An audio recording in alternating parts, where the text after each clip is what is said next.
Hey guys, working on a 2000 Ford Expedition.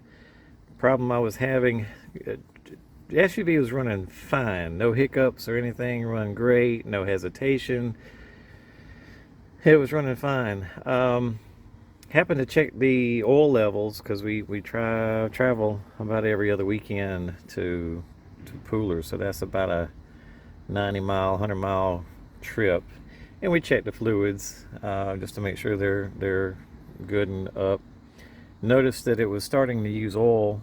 Nothing doesn't use oil, and noticed it was starting to use a little oil. So we put a quart in, checked it in again another couple of weeks, and that was a quart low.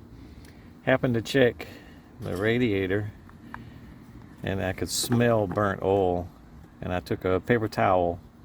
Take a paper towel or some sort of a cardboard or something. You don't want to take any kind of napkin or anything like that to get pieces of it in there. So a paper towel, and sure enough, oil on the paper towel. So I'm getting oil in the coolant. First thing I thought of, intake manifold. But I couldn't find anything wrong here. The gaskets look great. And I was like, wait a minute. I went through all this trouble to pull the intake, and I'm like, before I go back with the intake, I want to make sure I don't understand where this oil in the water is coming from. But everything looked fine here. And then I got to looking at forums and asked around on Facebook to my Ford buddies, and sure enough, and this is something I want to relay to you guys, if you ever see, this is the oil filter housing. So the oil filter housing, here's the oil filter at the tip of my flashlight right there, and this would be the housing. Here's your oil pressure sending unit, and then it bolts up to the bottom of the block or the side of the block, that gasket. So I didn't realize this, but on these 5.4s and probably most of your Ford engines, there's a gasket there on the side of the block that will leak. A lot of times you'll just get leakage outside. See how wet it is? It hadn't been that wet when I changed the oil. That oil filter's never been that dirty.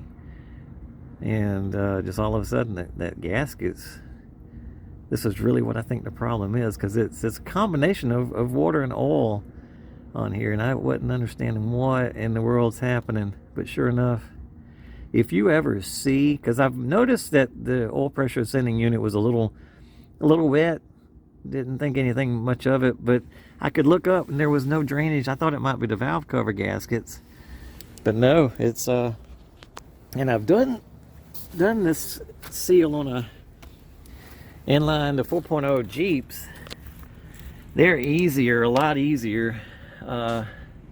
Here's the oil filter here, and what happens is just up above it you have the bottom of the radiator hose. The bottom of the radiator hose goes into the same housing, so they share the same gasket. You've got coolant running above it, and then on the filter you've got two ports, one going to the oil pump, one going to the oil pan. And what's happening here, so here's the bottom radiator hose, and it clamps on to the gooseneck. It clamps onto the gooseneck that goes into that oil filter housing straight to the block. Something I wanted to show you guys also that I'm dealing with next. I just wanted to show you guys, like, if you change your oil and you see any kind of leakage, it'd be a good time to go ahead and schedule a gasket replacement, because I waited so long because I didn't know. I waited so long that now I've got oil in the coolant. So I drained the coolant to be able to get to that intake because of the upper. Well, I needed to drain the coolant anyway because I got to do a lot of flushing. But reading more into this, There is this is a drain plug. This is your block coolant drain plug. Might be too bright, but that's a 15/16 Allen. 8mm may go in there. I tried that. It's a little too tight, but the 15/16 goes right in there smooth, no wiggle. And this is a freeze plug. But this, you want to take this out and finish draining the rest of the coolant that's in the block, because draining the rest of the coolant would get you lower than, because if you try to get these, there's four bolts. Once you take the oil filter off and that lower radiator hose off, once you really take that gasket out, or take those 4 bolts off that hold all of this together, once you take that off, see the upper radiator hose is just above the oil filter. All that's one housing. And so once you get all the 4 bolts loose, the rest of that coolant that didn't drain out, there's going to be some coolant in the block. The rest of that coolant's going to drain out. And by doing so, it's going to go straight in to the oil pan, straight into the oil pump. You're bypassing the oil filter, and it's just, you don't need to do that. So I've seen on some videos, some other videos, and some forums, you want to take that drain plug out at the back of the block, on the side of the block. That will finish draining out the rest of the coolant below this. So then you should be able to take those 4 bolts off and not get any water. It's a lot of water. If you watch some of these videos that do it, they don't mention anything about the drain plug, and a lot of coolant comes out. And just keep in mind that it will also go into those 2 ports. There's 2 of them. One that feeds into the oil filter, one that goes to the pan, one that goes to the oil pump.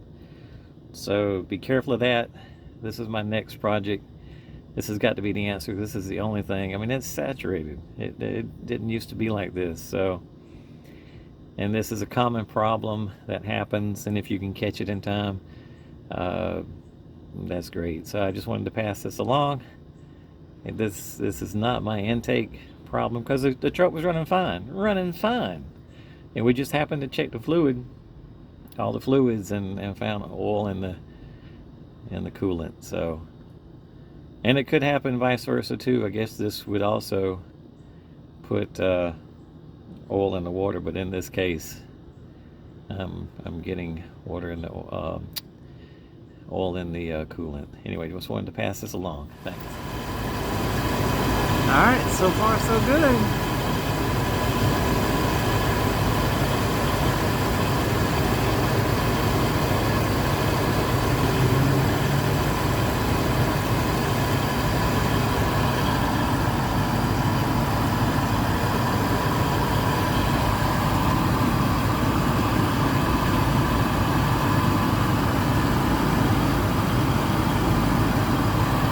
So far so good. I'm in the flushing process. Got some low sudsing simple green in it, according to YouTube Ford specs. Just trying to get all the air bubbles out. Then we'll put the cap on, pressurize it, and let it drain. Try to get all this oil out. So far, so good.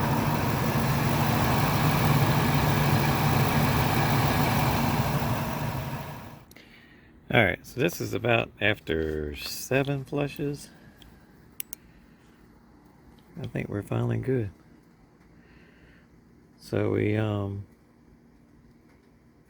to drain this now, the radiator, fully. There's going to be some of this distilled water in the block, probably about 1 gallon.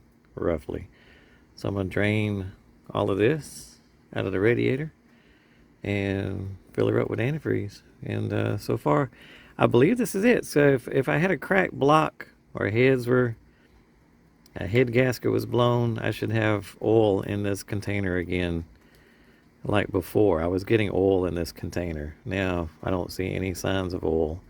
So I think we flushed it. I think we fixed the problem. It was that oil filter adapter.